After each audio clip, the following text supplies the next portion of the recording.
ദൈവിക അരുളപ്പാടുകളെ അനുസരിക്കുന്നവരായി തീരണം. അങ്ങനെ നാം അനുസരിക്കുമെങ്കിൽ ഇരുൾ അടഞ്ഞ വഴികളിൽ തിരുനാളമാകുവാൻ ഇന്നത്തെ ചിന്ത. കർത്താവിന്റെ ശുദ്ധമായ യേശുക്രിസ്തുവിന്റെ നാമത്തിൽ ഏവർക്കും സ്നേഹവന്ദനങ്ങൾ. എക്സൽ മീഡിയ ഇന്നത്തെ ചിന്തയിലേക്ക് ഏവർക്കും സ്വാഗതം. ഇന്ന് നാം ധ്യാനിക്കുവാനായി എടുത്തിരിക്കുന്ന വേദഭാഗം യിരെമ്യാ പ്രവാചകന്റെ പുസ്തകം 39-ാമത്തെ അധ്യായമാണ്. ദൈവിക അരുളപ്പാടുകളുടെ ഒരു പൂർത്തീകരണമാണ് ഈ 39-ാമത്തെ അധ്യായത്തിൽ നാം കാണുന്നത്. അതുപോലെ തന്നെ ദൈവം തന്നിൽ ആശ്രയിക്കുന്നവർക്കും തൻ്റെ വചനത്തിൽ നിൽക്കുന്നവർക്കും വേണ്ടിയും ഒരുക്കുന്ന വഴികളും നമ്മൾക്ക് ഈ അധ്യായത്തിൽ കാണുവാൻ കഴിയും. ദൈവം നമ്മളോട് അരുളി ചെയ്യുന്ന വചനം ഒരു പക്ഷേ ആദ്യം നാം കേൾക്കുമ്പോൾ നമുക്ക് ശുഭകരമായി തോന്നുകയില്ല. അതാണ് സിദെക്കീയാവിന് സംഭവിച്ചത്. സിദെക്കീയാവിനോട് യിരെമ്യാ പ്രവാചകന്റെ അരുളപ്പാടുകൾ 38-ാമത്തെ അധ്യായത്തിൽ നമുക്ക് വായിക്കുവാൻ സാധിക്കും. ബാബേൽ രാജാവ് വരുമ്പോൾ നീ അവനോട് കൂടെ പോകണം, അവനോട് മറുതലിക്കരുത് എന്ന് ദൈവത്തിന്റെ അരുളപ്പാട് യിരെമ്യാവിലൂടെ സിദെക്കീയാവ് കേൾക്കുന്നു. എന്നാൽ അതിനെ അനുകൂലിക്കുന്നില്ല, അതിനെ എതിരായി താൻ നിൽക്കുന്നു. സിദെക്കീയാവ് വരുമ്പോൾ താൻ അവിടെ നിന്ന് തനിക്കെതിരായിട്ട് യുദ്ധം ചെയ്യാനൊക്കെ ശ്രമിക്കുന്നു. എന്നാൽ താൻ പരാജയപ്പെടുന്നു. സിദെക്കീയാവിനെ ബാബേൽ രാജാവ് ബന്ധനസ്ഥനാക്കുന്നു. അതെല്ലാം നമുക്ക് അവിടെ കാണുവാൻ കഴിയും. എനിക്ക് ദൈവമക്കളോട് പറയുവാനുള്ളൊരു കാര്യം, ദൈവം നമ്മളോട് അരുളി ചെയ്യുന്നതിനെ വിശകലനം ചെയ്യാതെ അതിനെ കിഴിഞ്ഞ് ചിന്തിക്കാതെ നാം അനുസരിക്കുന്നവരായി തീരണം. ദൈവിക അരുളപ്പാടുകളെ അനുസരിക്കുന്നവരായി തീരണം. അങ്ങനെ നാം അനുസരിക്കുമെങ്കിൽ ദൈവം നമുക്ക് കരുതുവാൻ, നമ്മളെ കാക്കുവാൻ ദൈവം ശക്തനായ ദൈവമാണ്. യാതൊരു വിധമായ ചോദ്യങ്ങളുമില്ലാതെ, യാതൊരു വിധമായ മനോഭാവവുമില്ലാതെ ദൈവ വചനത്തിന് മുമ്പാകെ നാം കീഴ്പ്പെടുന്ന ഒരു മനോഭാവം നമുക്കുണ്ടാകണം.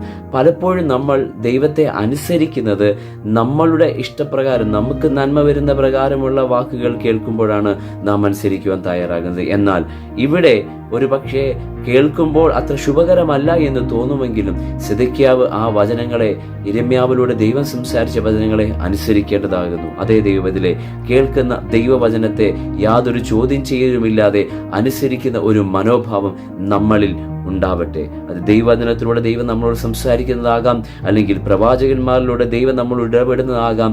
ഏതുമായിക്കൊള്ളട്ടെ, ദൈവശബ്ദമെന്ന് നമുക്ക് പൂർണ്ണ നിശ്ചയം ഉണ്ട് എങ്കിൽ അതിനെ പൂർണ്ണമായി നാം അനുസരിക്കുവാൻ നമ്മൾ തയ്യാറാകണം. മറ്റൊന്ന് എനിക്ക് നിങ്ങളോട് ഈ ദൈവവചനത്തിൽ നിന്ന് പറയാനുള്ളത്, ദൈവത്തിൽ ആശ്രയിക്കുമെങ്കിൽ ദൈവം നമുക്ക് വേണ്ടി തുറക്കുന്ന വഴികൾ അത് നമ്മുടെ ചിന്തകൾക്കും അപ്പുറമായിരിക്കും. 39-ാമത്തെ അധ്യായത്തിൽ കൂശ്യനായ ഒരു വ്യക്തിയെ പറ്റി പറയുന്നുണ്ട്. ഏബോത്ത് മേലക്കിനെ പറ്റി പറയുന്നു. ആ വ്യക്തി 38-ാമത്തെ അധ്യായത്തിൽ യിരെമ്യാവ് ആ ചെളിക്കുഴിയിൽ കിടക്കുമ്പോൾ യിരെമ്യാവിന് വേണ്ടി രാജാവിനോട് പോയി പറയുന്നു. രാജാവിനോട് പോയി സംസാരിക്കുമ്പോൾ, യിരെമ്യാവിന് വേണ്ടി കാര്യം പറയുമ്പോൾ, ഇടിവിൽ നിൽക്കുമ്പോൾ തന്റെ ജീവൻ പോലും അപകടത്തിലാകാം. എന്നാൽ യിരെമ്യാവിനെ സ്നേഹിച്ച് 39-ാമത്തെ അധ്യായത്തിന്റെ അവസാനത്തെ വാക്യത്തിൽ പറയുന്നുണ്ട്, യഹോവയുടെ അരുളപ്പാട്, യഹോവയിൽ ആശ്രയിക്കുന്ന ഒരു വ്യക്തിയായിരുന്നു ഈ കൂശ്യൻ. അങ്ങനെ ദൈവത്തിൽ ആശ്രയിക്കുന്ന ആ ഒരു വ്യക്തി യിരെമ്യാവിന് വേണ്ടി രാജാവിനോട് ഇടിവിൽ നിന്നതുകൊണ്ട്, അവിടുന്ന് രക്ഷിച്ചതുകൊണ്ട് ദൈവം തന്നെയും കരുതി. ഇപ്രകാരമാണ് പറഞ്ഞത്, ആ വരുന്ന പ്രയാസത്തിൽ നിന്റെ ജീവനെ ഞാൻ കൊള്ള കിട്ടുന്നത് പോലെ നിനക്ക് ഞാൻ മടങ്ങിത്തരും. അതെ പ്രിയ ദൈവവൈതലേ, ദൈവത്തിൽ ആശ്രയിക്കുന്നതിനോടൊപ്പം തന്നെ നാം ദൈവദാസന്മാരെയും കരുതുവാൻ നമ്മൾ തയ്യാറാവണം. യഥാർത്ഥത്തിൽ ദൈവവചനത്തിനു വേണ്ടി നിൽക്കുന്ന, കഷ്ടത അനുഭവിക്കുന്ന, പ്രയാസങ്ങളിലൂടെ, പ്രതിസന്ധികളിലൂടെ കടന്നു പോകുന്ന ദൈവദാസന്മാരിലേക്ക് നിങ്ങളുടെ കരങ്ങൾ നീട്ടുക.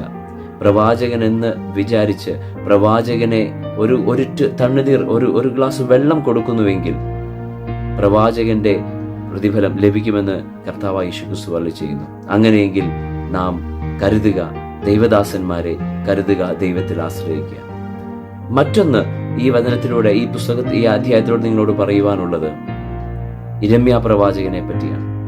ദൈവത്തിനു വേണ്ടി അതിശക്തമായി താൻ നിന്നതുകൊണ്ട് തൻ്റെ ജീവനെ പോലും സൂക്ഷിക്കുവാൻ തൃണവത്ഗണിച്ചുകൊണ്ട് അതിനെ സംരക്ഷിക്കുവാനുള്ള യാതൊരു വിധമായുള്ള ആഗ്രഹവും ഇല്ലാതെ ദൈവത്തിനു വേണ്ടി നിന്നതുകൊണ്ട്, അത്രത്തോളം അപകടത്തിലാക്കിയത് കൊണ്ട് ദൈവം തനിക്ക് വേണ്ടി തുറന്ന വഴി, ആ ബാബേൽ രാജാവിൻ്റെ കരങ്ങൾ കൊണ്ട് തന്നെ തനിക്ക് ഒരു സംരക്ഷണം യെരൂശലേമിൽ ഒരുങ്ങുന്നു. അതെ, ദൈവത്തിനു വേണ്ടി നാം നിൽക്കുന്നുവെങ്കിൽ ദൈവം നമുക്ക് വേണ്ടി തുറക്കുന്ന വഴികൾ നാം വിചാരിക്കുന്നതിലും അപ്പുറമായിരിക്കും. ദൈവശബ്ദത്തിന് വേണ്ടി നാം നമ്മെ തന്നെ സമർപ്പിക്കുക. ദൈവശബ്ദം നമ്മൾ കേൾക്കുമ്പോൾ അതിനോട് മറുതലിക്കാതെ അതിനെ അതുപോലെ തന്നെ നാം ഏറ്റെടുത്തുകൊണ്ട് നമ്മെ സ്നേഹിക്കുന്ന ഒരു വ്യക്തിയുടെ വാക്കുകളെ നാം ഒരിക്കലും എന്ത് ചെയ്യില്ല, അധികം വിശകലനം ചെയ്യാൻ പോവുകയില്ല. നാം സ്നേഹിക്കുന്ന ആ വ്യക്തിയുടെ വാക്കുകളെ അതേപോലെ തന്നെ നാം ഏറ്റെടുത്ത് നാം അനുസരിക്കാൻ തയ്യാറാകും. അങ്ങനെ നാം സ്നേഹിക്കുന്ന ആ കർത്താവിൻ്റെ വാക്കുകളെ അതുപോലെ തന്നെ ഏറ്റെടുക്കുകയും അതിനെ അനുസരിക്കുകയും ചെയ്യുന്നതെങ്കിൽ ദൈവം നമുക്ക് വേണ്ടി ഒരുക്കിയിരിക്കുന്ന വഴികൾ ഏറ്റവും മൂല്യമുള്ളതായിരിക്കും. അതിനായി നമുക്ക് നമ്മെ തന്നെ സമർപ്പിക്കാം, കർത്താവിനെ അനുസരിക്കാം. വിജയകരമായി ക്രിസ്തീയ ജീവിതം നമുക്ക് മുൻപോട്ട് കൊണ്ടുപോകാം. ഈ വചനങ്ങളാൽ ദൈവം നമ്മേവരെയും അനുഗ്രഹിക്കട്ടെ. God bless you.